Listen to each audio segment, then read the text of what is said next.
Aujourd'hui, c'est des conditions assez difficiles pour nous puis pour les farteurs. C'est vraiment mou. Il fait au-dessus de 0 degré, puis c'est vraiment nuageux. Ça n'a pas gelé la nuit dernière, donc la piste est vraiment molle. Puis c'est de la neige qu'ils ont amené avec des camions, donc c'est de la neige assez sale. Donc c'est difficile d'aller rapide, d'aller vite sur les skis, mais c'est la même chose pour tout le monde. Donc c'est un parcours qui a des bonnes montées à pic aussi, donc sont vraiment molles les montées. Donc on va voir comment que les gens peuvent travailler le parcours ce soir puis cette nuit. Puis je pense que demain, ça devrait être un peu mieux. Ils vont probablement saler la piste pour que ça durcisse, faire un peu de pic avant de faire, mais on va faire avec ce qu'on a. C'est sûr, la récupération, je pense que c'est la priorité numéro 1 ici parce qu'on fait une course pas mal à chaque jour pendant 11 jours.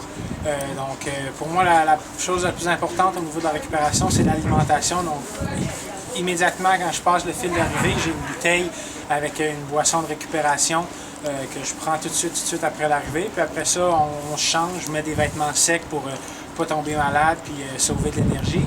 Je vais faire un petit cool-down d'environ 20 minutes, puis après on vient dans l'autobus ici. Donc ça, on voit qu'on est la seule équipe qui a ça autour de ski, l'autobus. Donc c'est vraiment un avantage avant, mais après la course au niveau de la récupération.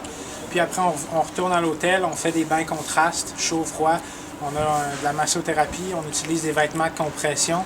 Puis après ça, c'est le sommeil. On essaie de dormir beaucoup, au-dessus de plus de 10 heures par nuit. Puis si on peut avoir une sieste durant la journée, on le fait. Ça commence avec la nutrition. It's a stage race, so it's inspired by cycling, by the Tour de France or the Giro d'Italia or the Vuelta. So it's pretty cool because there's multiple events. You have short events, classic events, skating events, long events. So you really need a complete skier to win the race. And for the skiers that don't like the classic so much, they still have to go really hard in the classic races in order to not lose too much time or in order to keep the contact with the lead group, and then they can express themselves in the next skating race. And the opposite is the same for a good classic skier. So you really need to be strong every day, and also logistic with the wax technician. They try to set up the wax room before we arrive, test the skis for us because we change location pretty much every second day.